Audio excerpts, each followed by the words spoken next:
well, I'd like a job here. Apply to our HR department, right? So I want you students to start thinking of that because CJ290, that internship, connects to 460 2 years later. I'll give you 460 what it is in a nutshell. I want an updated resume, right? I asked Andrew to see the resumes that were turned in 290, and I matched them up. And lo and behold, 60% of them are the same dang resume you sent Andrew 2 years ago, you sent me. You didn't do anything. You didn't get involved in any clubs. You didn't get involved in Habitat for Humanity. You didn't write a paper here that you're really proud of, and you submitted it to the West Virginia Criminal Justice Educators Association conference that we have every fall. Andrew and I attend one. We put out a thing. Does anybody want to submit the papers? You know what I hear out there? Because I have people say, well, what was I supposed to do? And the reason I'm getting at this is because I went to the career fair last fall and I had one student, former student, go up to me and tell me, I can't find a job. This was one, and some of the things I'm telling you that you should do, this student never did. Just because you come here and sit in this class and get a piece of paper, you're not going to get a job. All right? There is lots of people out there with degrees. The people that get the jobs are the people who have degrees and then some. That and then some comes in your organizations and other extracurricular activities you do. They can be community-based, they can be religious-based, they can be whatever. But they need to be for the force of good in the community. All right? So 460, you go to Capstone. You have to find a client. You have that's in the criminal justice field, right? You interview them, and you find 2 or 3 problems that they face on the job, day to day, year to year, and they never had time to research. But you got to interview them, and we have an interviewing class. I think Andrew teaches that. You interview them, and I don't care if you want to be a Parkersburg cop, right? That was my scenario. Oh, okay, now I'm a Parkersburg cop. If he comes in and just says, hey, I got to do this stupid project for 460, I got to interview you, you're going to come back with a stupid project, right? What he wants to do now, you're the Parkersburg cop. My name's Brett Wharton. I'm a bachelor's student at West Virginia Criminal. Spit out my thing here, so I'm lifting with my.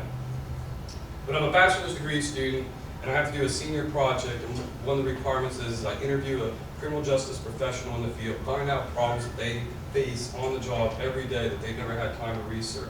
However, my professors warned me that it can't be just budgetary in nature, meaning if it comes down to strictly budget, that's nothing I can really research. I need something from you that I can research. Do you mind if I interview you? And he's probably going to, she's going to say, he's going to say yes. And he's going to give me a problem. And then I'm going to try to figure out everything about that, ask him questions so I understand his problem, not what I think it is, but what he thinks it is. And then I'm going to say, that's great, I've got all these notes on this problem. Can you give me 1 other or 2 other problems that you face? And I flesh them out. And then I come back to the university and I do a meta-analysis. I get on the WVUP off-campus library access, and I go through the journals, and I look at peer-reviewed journals, and I find what he's talking about in those journals, and I see what the scholars say about that. And what I'm looking for is what does the majority of them say, right? And that's called a meta-analysis. I wrap that up in a paper, and I put a prescription to it. Bet you didn't know that I write prescriptions. Just not the kind of prescriptions you're thinking of. As a master's, a student with a master's degree in criminal justice, I could evaluate a program, say Belmont County Juvenile Court CCAT program. And I would do an evaluation on that program, and I would write up what they're doing right, what they're doing wrong, and what they need to be doing. And what they need to be doing would be my prescriptions. But they're not really my prescriptions, because I'm going to go back and say, this is what you're doing right, this is what you're doing wrong, and this is what you should be doing according to the scholars of the day. They're even better than I am. Right? This is what the research shows that you should be doing. And I'm going to write them a prescription. And that's what we call writing a prescription in the CJ field. That's what we do on the scholarly end of it. So in capstone, you're going to write a prescription, but it's not your opinion, right? It's not your opinion. When I have students do papers, this class doesn't have any papers, really it doesn't. You have 3 assignments, but there's no papers. But if you ever do a paper for me, I will warn you, I never want to see in your paper, I think, I believe, in my opinion, or I'll go ape ballistic on you. All right? In class, tell me your opinion, that's great. When you write a paper for me, almost all my papers, I'm not asking you what do you think about this, I'm asking you what does the research say about this? And the majority, and you can have the 10% dissenters that have their other view, all right? And only about 2% of the time are those 10% in the minority have the minority view ever right. It's not very often that they're right, but sometimes they are. So you can't not just shove them out and say, hey, 75% believe this, the other 25 must be wrong. Sometimes, but not very often, those 25%, they have a kernel of truth or there's something in it that they are correct on, but not usually. And that's the way we as scientists in the criminal justice field, because we are social scientists, we build on past research. And we don't make willy-nilly, I think, I believe. And if I do say that, I believe this because John Wright, University of Cincinnati, John Schmo at Marshall, and Robin Engel, I'll back it up. This is the opinions of the leaders in the field in the United States. In criminal justice, we can even open it up to the other English-speaking countries, and they're all Five Eyes countries, part of the Five Eyes. Anybody know what I'm talking about when I say the Five Eyes? In national security terms, the Five Eyes are the 5 countries that join forces for their intelligence, which is part of criminal justice. I teach this in organized crime and white-collar crime. What do you think the Five Eyes countries are? Canada?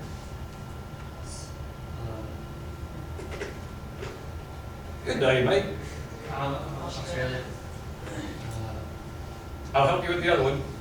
New Zealand is one of them. So you said Canada, the United Kingdom, Australia, New Zealand. I'm missing one. Huh? Oh, United States, yeah. Duh. Thank you. Pointing out the obvious. Yes, those are part of the Five Eyes. They are also demographically much the same as us. So you can use social science research that's been done in those countries and use it in the United States for papers here. Could you use papers that were written, research that was conducted in China? Probably not. They have a totally different culture, totally different society, government, everything's different. So you can't extrapolate cultural significance or anything from their studies that they do with ours and vice versa. It just doesn't work. So the Five Eyes countries for intelligence purposes is still the same as the CJ countries that you can use in research. All right.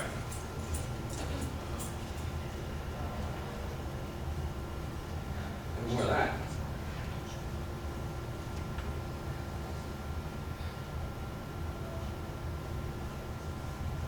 If you go into Blackboard, like I said at the beginning, the little preface I put at the very beginning, got it off my chest so I didn't think about it the whole time. When I told you about this course, wasn't quite set up in the beginning how I would have set it up, and that's okay. I'll run with it, I'm flexible. I had to do a lot of rearranging and it's still not 100% the way I want it. So when you go to the course home, let's see if this will work. Yes. Criminal Investigations, the Art and Science, Michael D. Lyman. You will see the syllabus in there. You will see Purdue OWL email etiquette. Oh my goodness, do I want to go over this? I forgot to go over it last class. I am sick. I mean sick of getting emails from students. And my other professor was the same. I said, well, I'm doing something about it. I'm over it. You send me an email and it doesn't follow this outline, I will probably tell you, you will get this blurb from me, and I will probably answer your email. If you keep sending me all semester like that, eventually I won't send you an answer, I'll just send the blurb. I won't even say hello, hi, nothing, my name, it'll just be that blurb. And then you'll be like, well shit, that's bullshit. And I'll be like, that's how I felt your first email you sent me. Right? The reason I pick on this is, I am big on, you're here to get an education. I'm here to lead you at that. Am I the world's leading expert in any of this? Nope. To tell you the truth, at the University of Cincinnati, most of them, all 5 of the top names in criminal justice and their researcher, they're at UC. All right? What I am here to do is to guide you on your path to learning. I've picked a great textbook. Andrew and I picked a great textbook. It is a good textbook. You need to read it. I will give you some good lectures in here in between. Sometimes they might match up exactly with the lesson that's on Blackboard, and other times you'll be like, where did he come with that? I ain't about the chapter this week. Welcome to college. Welcome to college. The textbook's laid out. Since there's 37 students in this class, and I'm not trying to probably dig in this hole a little too deep for you. Think about your professor. If I teach 6 classes, I'm a workhorse, all right? Andrew, I think, teaches 5 because he's program coordinator, 4 because he's program coordinator, gets 1 off. But he does a lot of work for you guys that makes up for that. So I normally teach 6 courses. If there's just 20 in each course, we'll just round it out to 20. Do you know how many students that makes me? And you can be in the same class, but you're still a different student to me in this class because I got to grade your stuff. I got to keep track of your attendance. So it's, even though you're like, well, it's just 1, I'm in 3 classes, I didn't do much. Yeah, it is. You're A, B, and C. Because I'm going to do attendance in a minute, my grade book, and all that. You get this many students in the class, it's very hard to give you feedback. So I apologize for this course, and next time I teach this, there'll be a cap on the class, and there'll be more assignments. You're probably like, yes, got in under the wire, right? For this course, this time, the way it's set up, you have chapter tests, quizzes they're called. You need to take those. You have a midterm. I'm requiring everybody to be here. Midterm, I want to see your face. You're going to take the midterm if I have to provide the laptops or take you down the computer lab. I want to see you pass the midterm without somebody beside you and the book open in 3 hours like, question number 6 in the midterm. Is that the answer he wants? Joe, are you taking that midterm? Number 7. Oh, wait a minute, he scrambled up. I better read it to you because 7, 8 stays here. Okay, 7 on mine is, did a, oh, okay. All right, for your midterm and your final, it's going to be here. Because Andrew didn't specify that in his 3-page blurb when you took the course. You guys hit that? Did you see that blurb? I looked at that the other day and I'm like, well, what am I going to do? They don't even have to come to class. I just sat here in front of the thing and be like, chapter 1, read it. All right? But anyway, do the chapter quizzes, be here for the midterm, be here for the final. You have 3 assignments. When I finally get to the syllabus here in a minute, don't freak out that it doesn't have any dates, anything's due yet. Because I am still working upstairs, I gotta go see them after class. And they're going to help me make this class even better. You can't see it, I'll show you in a minute, it's hidden from you. Chapters 2, 3, 4, 5, because there's things I want to do to make it better, and I'm doing that. And it's because at the last minute we realized there's 37 students, I can't have assignments. If I gave you guys an assignment a week, I would probably go home and take enough Xanax to kill myself.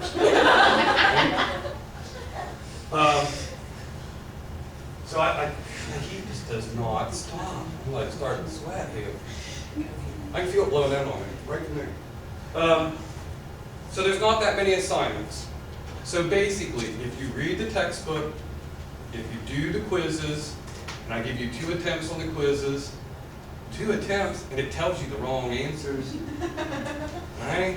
So there shouldn't be any problem with quizzes. I'm basically telling you, it's open textbook. You can take them here, you can take them at home, whatever. But if you do play that game with me, you're going to be sitting here doing midterm, and you don't think the heat's on, because you'll be like sweating bullets. because it's gonna be right here in front of me, and you'll be like, I can't cheat, I can't look at the book, can't call a friend, I don't have no lifelines. This game show went downhill. Right? So make sure you read the book.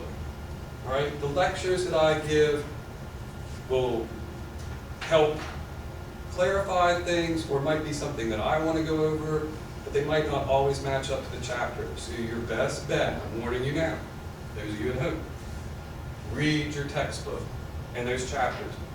When I get to the syllabus, you're going to notice it's all on quizzes, midterm, final. You have like 3 assignments, because that's about all I can afford to grade for you guys with 37, get them back to you in time, and keep track of all my other classes in their grading. And I'm just honest like that. I wish I was a superhero and could do better than that, but I can't. And to make sure that never happens again, this class will have a cap at 20 or 25, and I'll never have 37 students in it again. All right? So that's how I'll make sure that never happens again. Does all that make sense? So should we totally just disregard the discussion post on the Blackboard? I think we're going to do the discussion post. You shouldn't be able to see them. Let's just set the first week. Can you see everything? No, just the first week. Right. Go ahead and do those, because I think we're going to keep up with those. Because I think that is on your syllabus. I forget about discussion post, because I'm thinking this is a face-to-face class. And there is discussion post. Thank you for bringing that up. Back to this real quick. Email etiquette. The reason I ask it is because your employer is going to ask it, right? And if you go to internship and you're emailing that person, you want to do that internship, and then later, CJ 460, you want to use that same person to be your client in the criminal justice field, right? So I'm telling you, network. Don't blow CJ 290 internship, go in there dressed with your marijuana leaf t-shirt, you know, whatever, flip-flops, I don't know. Go in there and look professional and present a professional appearance. Because you're probably going to have to go back there for 460 and use that person or somebody from that agency to be your client. Develop the networking skills there. And look appropriate. Especially if you want to be the Parkersburg cop. Go there and look appropriate. So that they have a good view of you, so that when you come back around higher civil service test and you're on the borderline, and they're thinking about, somebody at the department goes and tells the mayor, let's bring it down 2 notches because Joe's pretty good, even though he was on the cusp. Things like that happen. You never know where you doing the right thing and putting the best foot forward helps you down the road. One thing I didn't say in the other class, and it's a big perspective of mine, that you should all adopt if you're going to become a police officer, a correctional officer, probation officer, is the golden rule, You are public servants in any of those 3 slots. Police officer, probation officer, correctional officer. You always start out treating people like you want to be treated. Now yes, I've had people cuss and spit and hit, and I still try to give them once, twice, 3, it's on, like Donkey Kong after number 3. Because I've warned them. And I've had people come and tell me later, I'm sorry, Rhett, you told me, I remember, even though I was drunk, I did this, and you kept saying, that's try number 2, you know, that's number 2, you're on your 2nd strike, and it works. So always try to treat people the way you would want to be treated, it works better. But anyway, for this, your employer is going to want this. If you go to your internship or your capstone for your client, they want to see emails like this. They're going to expect it if you go to work at the police department, if you go to work at the court, or if you go to work at the correctional facility. I don't know how many students start off and it just starts, you know, to start, hey Brett, I was sick and I don't know if I want to come to class because, you know, blah, blah, blah, blah, blah. That's it. No name, no nothing. Now it might say up there, B45 colon, whatever, because it's their WVUP email. I should have looked that up, figure out who you are. It doesn't even say hello, Professor Ward. I'll even be hi, Rhett, all right? I'll take hi, Rhett, hello, Rhett. You don't even have to be all Mr. Wharton, that's my dad. But I require a subject line. Put in there what the heck you're talking about. A salutation. EG. Anybody know what EG stands for? Okay, what's IE stand for? Yes. Oh, you've taken my class. That's good that you remember. So, e.g., for example, dear Rep, dear Mr. Wharton, greetings, students. Hello, scholars. Right? I always like to call you guys scholars when I do a group email instead of students. Students make you sound like you're in high school or middle school. Call you scholars. You're like, right? Number 3, the body of the email in paragraph format. Nothing says, I'm still in 8th grade, I'm not a college student, as an email that's this long and is one continuous paragraph. Come on now. Closing. E.g. again. Sincerely, Rep. Wharton. Thank you, Rep. Wharton. Yours truly, Rep. Wharton. Best wishes, Rep. Wharton. Okay? Signature line, that's you. Your legal name printed. And immediately below, and this is not required by your employer, I just tacked this on here to make my life easier since I'm making you guys do this. I might add one more thing to make my life so much simpler, especially at grading, scheduling and advising times.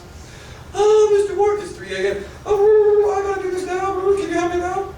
They don't give me their name, and nor do they give me their student ID. So at 3 a.m., I'm on my computer, and I have to get on an old system, and I have to run your name through, and then I get that, and then I go to this other place. You know your student ID number. If you don't, you should. Give it to me right off the bat. Give me a break. I don't know what to believe about science or making sense of science stories. If we don't get to it today, we will go over it next week. It's very important. I'm getting tired of people saying, well, I just pick whatever science I want. No, we don't pick whatever science we want. If the majority of the scholars that are leading experts, if 90% of them say it this way, the 10%, we put them out there as the 10%. You go with the 90. All right? When you go to the doctor, 90% of the doctors say penicillin works. You get a shot in the butt, it gets rid of a whole bunch of things. 10% say it don't work. Now, when you get really sick, have bacterial infection, and you need to go to the doctor, you go, Doc, give me the nothing, the 10% placebo. Nope. Every one of you's like, please, Doc, give me the shot, man, I want to get better. All right. And if you do take that 10%, that's okay. I'll think of his name. Colton? No. Oh, he'll kill me. Anyway, he was my little anarchist. So anything the 90% said, yeah, take the 10%. Now, I was cool with him, only that I didn't want to hear him say, I think. He had to back it up with those people, those scholars that thought that way. And then I accepted, all right, from him. But I was making him do his research. Cole. Holbert. Anybody know Cole? I think so. You can ask Cole. Cole don't care. You tell him he's my little anarchist. He's like, yep, that's not kidding. He makes me back it up. But this, I don't know what to believe. Making sense of science stories. How many of you have been on the WVUP library and went to off-campus access and pulled up peer-reviewed journals to do your research reports? Awesome. Give you praise, much praise. Because that's what you're supposed to be doing. When I talk about research and that kind of thing, and I don't want your opinions, there's what you're supposed to be doing instead, pulling that research up. So that, we go over that. Don't forget about, if you're having trouble, the tutoring center for you new students. There is a syllabus test. You need to take it. It's on all my courses. There is a syllabus in here, we're going to go over it, but it's kind of bland, because usually I have a lot more stuff, like dates and times when things are due, but I'm still working upstairs to make this course 100% where I want it. So you won't see all that, and that's okay on this semester. Let's go over the syllabus. Well, yeah, we got time. We've got 15 more minutes, 14 more minutes. Man, here's your syllabus. It's in Word. And you guys know where to get this, right? In Blackboard.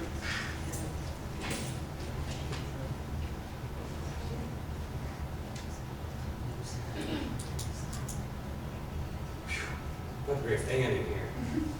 Go to start here. Yours will look a little different. I should be in student view, but I'm not in the instructor view, so it'll look a little bit different, the layout here. I'm gonna have to call maintenance to be like, oh, yes, guys. I mean, forever, you mean other semesters? No, and I got long johns on too. I'm really sweating out here. 55, 30, or 53, 56, you know. Here is my office hours. All right? If you want to talk to me about the class, that's cool. If you want to talk about career things, that's cool.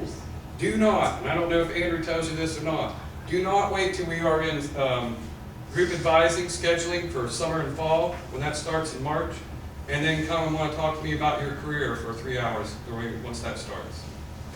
I will like lose it on you. I'll be like, you mean you waited till all these students are trying to see me schedule and blah, blah, now you know, you waited till the worst time of the year, and then you're like wondering why I'm stressed and looking at my clock and doing 3 things, and you're trying to talk to me. When the beginning of the semester, after this first week, until we start scheduling, great time to schedule with me and Andrew and talk about those kind of things. When scheduling starts, it seems like students are like, scheduling starts, yeah, I need to call, I need to get an appointment, get advising about my career, and I want a 3-hour sit down with Andrew Arrett. I'll lose it on you. Don't do that to me. All right? This program here at WUP is getting better, much better. When I started here 5 years ago, I had students, honest to God, I had one who couldn't read. Yeah, come up to me and was like, wanted to, you know, I have to take oral test, I can't read or write.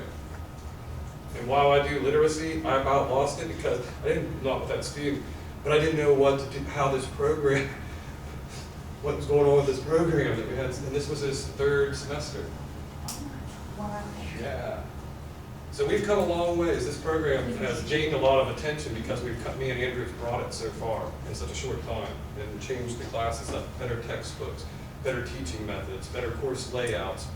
Everything's better, and we're getting better all the time. And I'm serious about that. My first semester, I should have paid the students to take the class. I had 15 years in the field, never stood in front of a bunch of students and tried to teach it before. I was like, right? Now, this is my 5th year, got my promotion, professor. You know, I'm doing much better. Could I get better? Yes. And I'm trying. And that's all I ask of you. Wherever you're at academically, I want to see you get better than where you're at now. Am I going to do that for you? No. You're going to do that for yourself. And can I help you in that journey? Yes. Can Andrew? Yes. And one of the things you pay the most money for and use the least is your dang textbook. They're the experts. All right? I'm just laying out the format for the course and trying to, it's like herding cats. I'm the cat herder here, right? And I'm herding you all down the road to May 1st and trying to keep you all with me. No stragglers, no real out front. Well, the out fronts I don't worry about, but it's the stragglers. Don't worry about it, right? But I am more of a vessel for you to succeed at reading the textbook, gaining the knowledge and understanding it. And if you have questions, you can ask me in class. That's what I'm here for. And we can figure it out together. Do I always have all the answers? No. Am I an expert in all things criminal justice? No. But I know how to figure out and get the answer. Right? Do doctors, when you go to see them, always know? No. They might examine you and do more tests, and they might have to sit down and look in the books and figure it out. And that's kind of the way it works for students, too. Textbook. Did you use this thing working? Yeah. There will be supplemental material in Blackboard. Course covers all aspects of criminal investigations, history, and process. That's the first, the history of it's in the first chapter. It's real easy. Bow Street Runners and all that good jazz. The course will cover criminal investigations, law process, and the working of crime scenes. The course of criminal investigation will be covered from start of the crime to the conclusion of it in courtroom testimony, which is chapter 18 of your textbook. This textbook's really well laid out. Like I said, in 5 years, we have totally got rid of all the old textbooks that were ancient, terrible, out of date. We're not the leading textbooks in the subjects. So now Andrew and I, we've really done a number. I'm really proud of it. If you do an assignment for me, and this is pretty much any of my classes, and pretty much all of this is standard for CJ majors across the United States. All right? Must have internet access. You must use Microsoft PowerPoint, Microsoft Word. And everybody's PowerPoint.